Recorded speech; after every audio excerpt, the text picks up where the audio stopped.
At 2:11 in the afternoon, with the sun high and the ranch unusually quiet, I heard tires crunch at the front gate.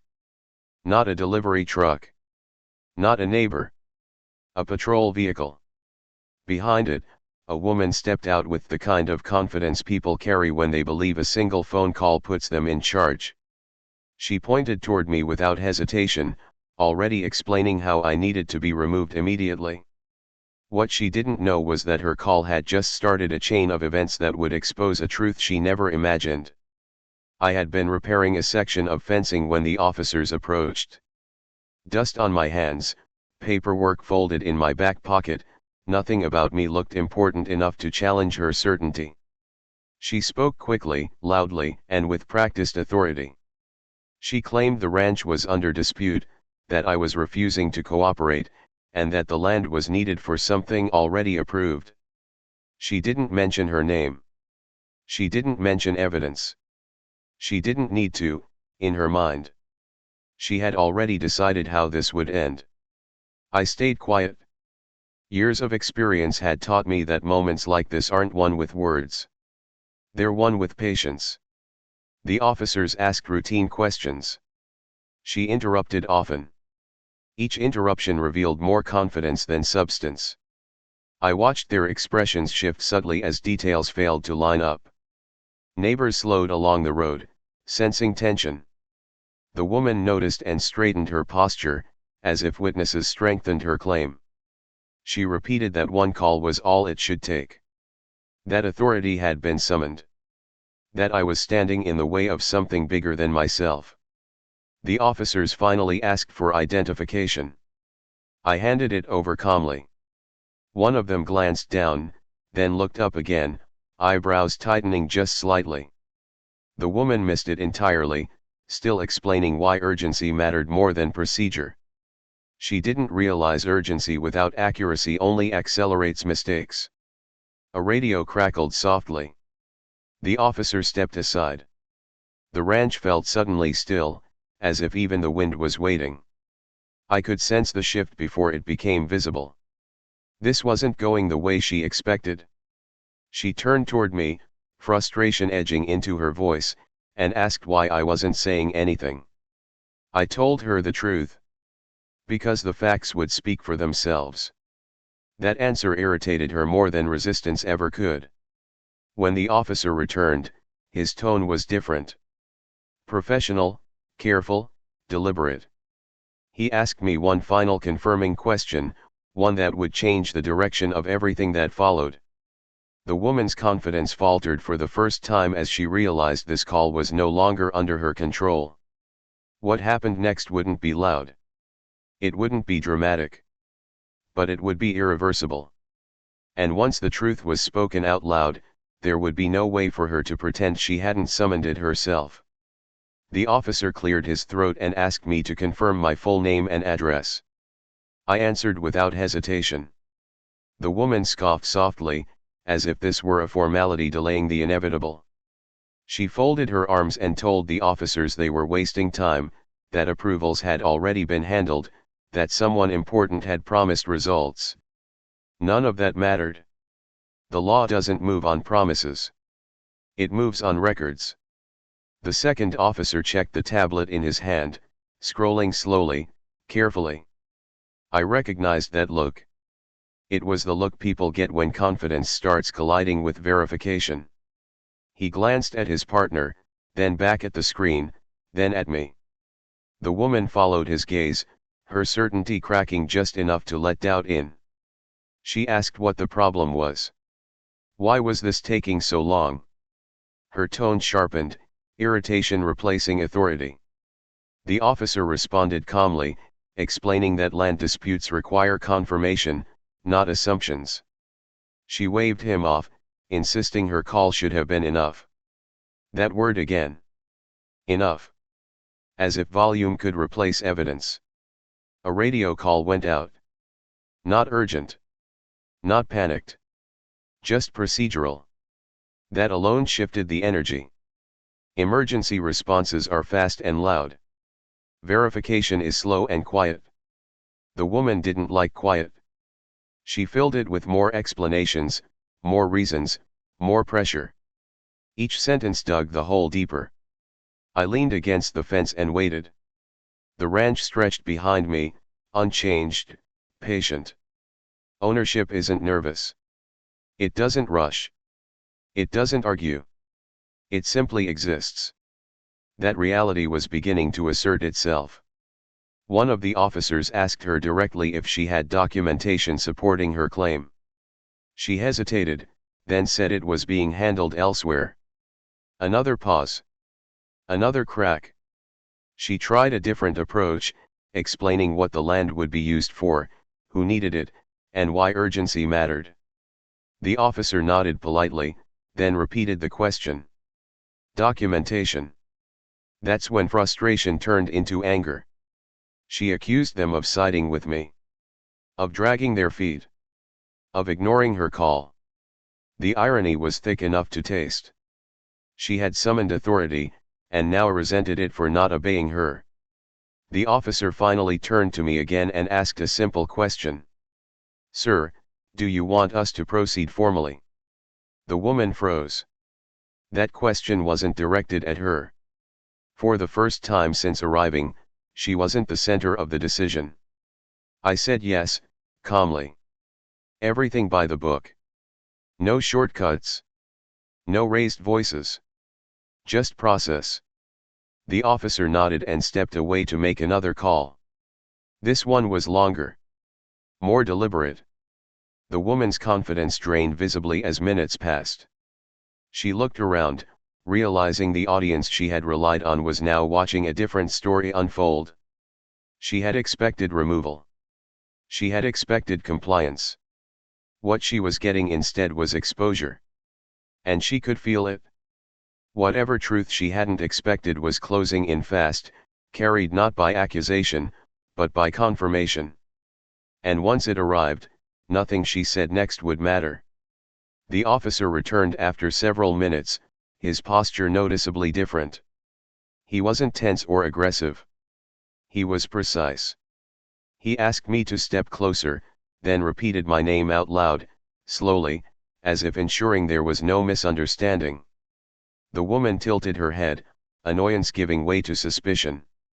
She sensed something slipping, but didn't yet know what. The officer asked one final verification question, something only the lawful owner and responsible authority would answer correctly. I did. Without hesitation. Without explanation. That was enough. He turned toward her and explained, calmly and clearly, that the land was not under dispute, not pending approval, and not subject to removal orders.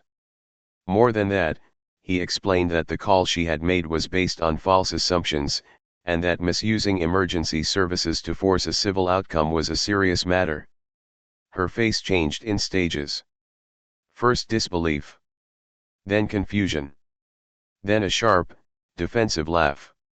She said there had to be a mistake. That someone had told her differently. That she wouldn't have called otherwise. The officer listened, nodded once, and then said the words that ended her certainty completely. Ma'am, do you understand who you tried to have removed today? She looked at me again, really looked this time. Not as an obstacle. Not as a delay. But as something she hadn't accounted for. I didn't speak. I didn't need to. The truth was already moving faster than her explanations. The officer continued, explaining my role, my responsibility, and why the situation was never going to end the way she expected. He didn't shame her. He didn't raise his voice. He simply stated facts. Facts don't argue. They settle. Her shoulders dropped. The energy drained out of her posture. The confidence that had brought her there evaporated in silence. She tried to speak, then stopped. Whatever she had planned to say no longer fit the moment. The officers documented everything. The call. The statements. The attempted removal. Each note made the situation more permanent. Paper has a way of doing that. It turns impulse into record. A small group of neighbors who had lingered began to drift away, sensing the conclusion. There was nothing left to see. No spectacle. Just accountability. Before leaving, the officer addressed her directly. He explained that future disputes would need to go through proper civil channels, and that emergency services were not tools for leverage. She nodded stiffly, eyes down, absorbing the weight of that lesson. As the patrol vehicle backed away from the gate, the ranch returned to quiet. Wind moved through the grass. The fence stood where it always had. Nothing had changed physically. But something important had shifted. The call meant to remove me had done the opposite. It had clarified ownership, exposed assumptions, and reinforced a boundary she hadn't believed was real until it stopped her cold. And as she turned back toward her car, one thing was certain. She hadn't just learned who I was. She had learned how quickly false authority collapses when it meets truth. After the patrol vehicle disappeared down the road, the silence felt heavier than the confrontation itself. The woman stood near her car for a moment, staring at the ground as if it might explain how everything had gone so wrong. Then she turned away without a word and drove off, leaving behind dust, embarrassment, and a lesson she hadn't expected to learn that day. I stayed by the fence for a while, not out of shock, but out of habit. When you work land long enough, you learn not to rush the quiet moments. The ranch didn't react to what had happened. It never does. It simply remained what it had always been, steady and unmoved by human assumptions. Later that evening, the phone rang again. This time, it wasn't law enforcement. It was a neighbor who had seen the patrol car and wanted to know what had happened. I gave a short, factual explanation. No drama. No exaggeration. By the next morning, the story had traveled further than I expected, but it had changed along the way. The details blurred, yet the core remained the same. Someone tried to force authority. The truth stopped it. Over the next few days, I noticed a subtle shift in how people interacted around the ranch. Conversations were more careful. Questions were asked instead of demands. It wasn't fear that caused the change. It was awareness. People realized that confidence alone doesn't create rights. A letter arrived in the mail midweek. No return address. Inside was a brief note written in uneven handwriting. It didn't apologize outright. It explained. Pressure. Assumptions. Poor advice. It ended with a simple acknowledgement that the call had been a mistake. I folded the letter and placed it in a drawer. Some things don't need a response to be resolved. Professionally, the incident was documented and closed.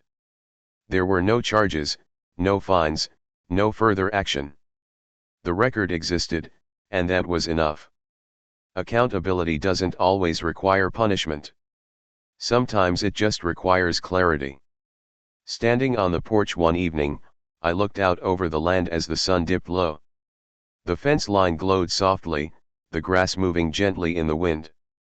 This place had weathered far worse than one misguided phone call. But moments like that matter because they reveal how easily power can be misunderstood.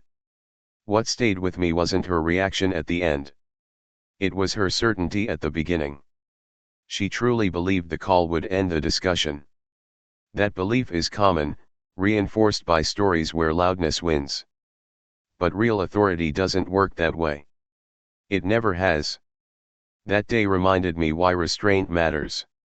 Why letting the process unfold protects everyone involved. A different response from me could have turned that situation into something far more volatile.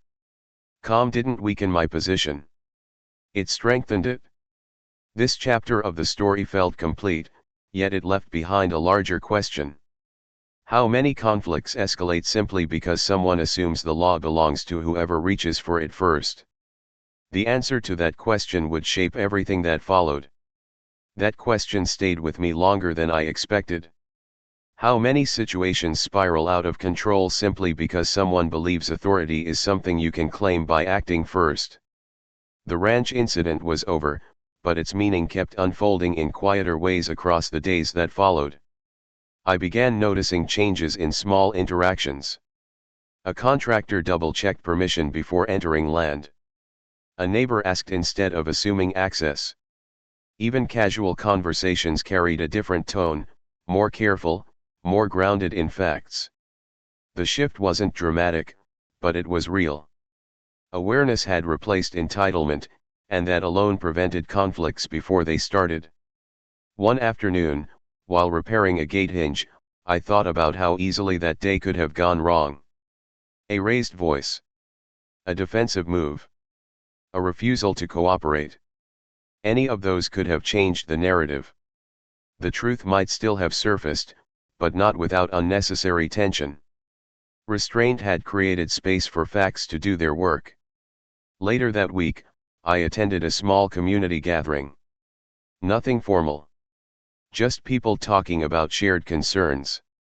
Someone brought up land use disputes in general, not mentioning my situation directly. The conversation turned thoughtful. People discussed the importance of records, boundaries, and proper channels. It wasn't accusatory. It was reflective. That told me the lesson had traveled further than the story itself. I didn't speak much that evening. I didn't need to. Sometimes presence is enough. The ranch incident had become a reference point, not as gossip, but as guidance. A reminder that authority isn't summoned by impatience, but earned through process. At home, I reviewed old documents out of habit. Deeds, surveys, permits. Paperwork most people overlook until they need it. That's when it hits you. Preparation looks boring until it becomes protection. The woman who made that call wasn't malicious. She was unprepared. And unprepared confidence is one of the most dangerous combinations there is. Another message arrived days later, this time from someone I didn't know well. They thanked me for handling the situation calmly. They said it made them rethink how quickly they escalate problems. That message mattered. It meant the outcome had created understanding instead of resentment. The ranch itself remained my anchor. Working the land strips away ego quickly. It teaches patience, consistency, and respect for forces bigger than yourself. Those same principles apply to conflict. You can't rush resolution without damaging something in the process. I realized then that this story wasn't really about being challenged. It was about being tested. Tested on whether I would react or respond. Whether I would match assumption with emotion or let truth stand on its own. As the days settled back into routine, the incident faded from daily thought. But the lesson stayed sharp. Authority doesn't come from making noise. It comes from standing on solid ground and letting the system recognize it. There was still more to reflect on, though. One more layer to examine. Because understanding how a conflict ends is only half the story. Understanding how it begins, and how easily it can be avoided, reveals something even more important. I spent a long time thinking about beginnings, not endings. Most conflicts don't explode suddenly. They build quietly on small assumptions, unchecked confidence, and the belief that someone else will bend first. That afternoon at the ranch began long before the patrol car arrived. It began the moment she decided urgency mattered more than accuracy. In the days after, I replayed the earliest signals. The way she spoke as if permission was implied. The way she never asked, only demanded. Those choices weren't accidental. They were habits, reinforced by past situations where pressure worked. The call was just the final step in a pattern she probably never questioned. I realized how important it is to interrupt those patterns early. Not with confrontation, but with clarity. When facts are visible, assumptions lose oxygen. That day, I didn't correct her immediately. I allowed the process to do it. That wasn't passivity. It was intention. People often mistake calm for weakness. They believe restraint signals uncertainty. In reality, restraint signals preparation. It means you know where you stand, so you don't need to prove it. The ranch didn't need defending with anger. It needed patience. Later that week, I watched a similar disagreement unfold between two neighbors over access to a shared road. Instead of escalating, one of them paused, checked records, and suggested a solution. It resolved quietly. I couldn't help noticing the difference. Awareness had entered the conversation. That is how change actually spreads. Not through spectacle, but through example. People don't always remember what you say, but they remember what happens when pressure fails. The ranch incident showed that truth doesn't need volume. It needs time. By the end of the month, the story had faded, but behavior had not. Lines were respected. Questions were asked. The call that tried to force an outcome had instead taught restraint. Understanding that mattered more than any apology. It meant the next time someone reached for authority, they might pause first. That pause is where better decisions live. And as I stood at the fence one evening, I understood something clearly. The truth she didn't expect wasn't who I was. It was how the system actually works. Still, there was one final piece left to consider. What happens when lessons fade, and confidence returns? The answer would shape the final chapter of this story, because understanding must be maintained, not just learned. The next moment would show whether this experience had truly changed anything, or if it would only delay the next call. That reflection would bring everything together, and it was closer than anyone realized. Those final moments would decide whether calm and clarity could last, or whether entitlement would return, louder, faster, and more confident than before, testing boundaries once again. Time has a way of revealing whether lessons truly take root or quietly fade. In the weeks that followed, the ranch settled back into its familiar rhythm, but I watched closely how people behaved when no one thought they were being observed. That's when you learn what really changed. Small signs appeared first. A local developer requested a meeting instead of sending a notice. A neighboring landowner asked for written clarification before making plans. Even casual conversations carried more care, as if people were measuring their words against facts instead of confidence. It wasn't fear driving this change. It was understanding. One afternoon, I received a call from a regional office asking for input on community outreach. They had heard about the incident indirectly and wanted guidance on preventing similar escalations. I told them the same thing I'd learned the hard way. Most conflicts don't need authority. They need clarity. When people understand where lines actually are, they stop testing them. That conversation stayed with me. It confirmed that the ranch incident had traveled further than the dust it kicked up. Not as a rumor, but as a reference point. A quiet example of what happens when process is respected instead of rushed. I also thought about her, the woman who made the call. I wondered whether the lesson had stuck for her personally. Growth is uncomfortable, especially when it comes from public correction. But discomfort doesn't mean failure. Sometimes it's the only way understanding breaks through certainty. Late one evening, I noticed her truck pass by the gate slowly. It didn't stop. It didn't turn around. It simply continued down the road. That small act told me more than any apology could have. Boundaries had been accepted. The ranch itself remained unchanged, which was the point. Ownership doesn't need to announce itself daily. It just needs to be steady. The land responded the same way it always had, rewarding patience and consistency. I realized then that the story wasn't about removing someone's power. It was about correcting its direction. Authority misused creates resistance. Authority understood creates order. That distinction matters far beyond one property line. People often ask why situations like this escalate so quickly. The answer is simple. Assumptions move faster than facts. But facts, once they arrive, don't leave. That's why restraint works. It gives facts time to catch up. Standing by the fence one evening, watching the sky darken, I understood something clearly. The truth she didn't expect wasn't hidden or dramatic. It was ordinary. The law working exactly as designed. Calm prevailing over noise. There was only one chapter left to this story. One final reflection that tied everything together.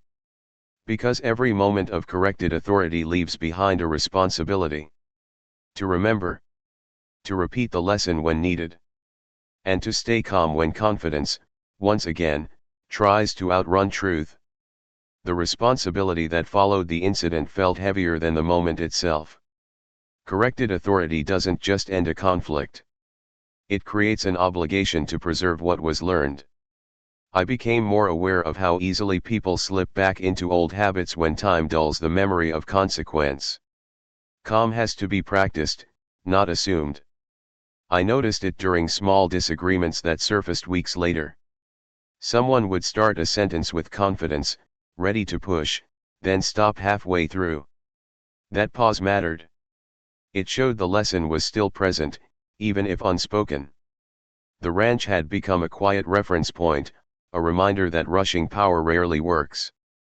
I reflected on how close that day had come to becoming something else entirely. A louder response from me. A defensive posture. A refusal to cooperate. Any of those could have justified escalation. The truth might still have won, but at a cost that didn't need to be paid. Calm had protected more than just land. It had protected dignity on both sides. The woman who made the call never returned to challenge the boundary again. But her absence wasn't the most telling part. What mattered was how others behaved after. They didn't test limits the same way. They asked. They checked. They verified. The system worked better because people understood it better. One evening, while reviewing routine reports, I came across a similar incident in another county.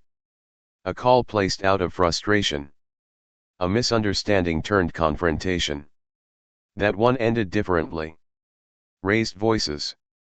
Conflicting stories. A mess that took weeks to untangle. Reading it reinforced what I already knew. Calm isn't passive. It's preventative. I thought about the phrase "the truth she didn't expect." It wasn't about identity alone. It was about process. The truth was that the system doesn't belong to whoever grabs it first. It belongs to everyone, and it protects everyone, but only if it's allowed to function without pressure. That realization reshaped how I approached my own role. Authority isn't proven in moments of control. It's proven in moments of restraint. Letting the law speak requires confidence, not dominance. That distinction is often missed. As the season shifted, the ranch moved into quieter routines. Mornings were slower. Evenings longer. The land carried on, indifferent to human drama. That indifference was comforting. It reminded me that permanence isn't loud. It simply endures. Looking back, I understood why that call failed so completely. It wasn't because of who I was. It was because of how the system works when someone refuses to misuse it. That refusal disrupted a pattern she hadn't questioned before. There was only one final thought left to consider. A truth that tied every part of the story together. Because while this conflict had ended calmly, others would inevitably arise. The real ending wasn't about this ranch at all. It was about what happens the next time someone reaches for authority without understanding it.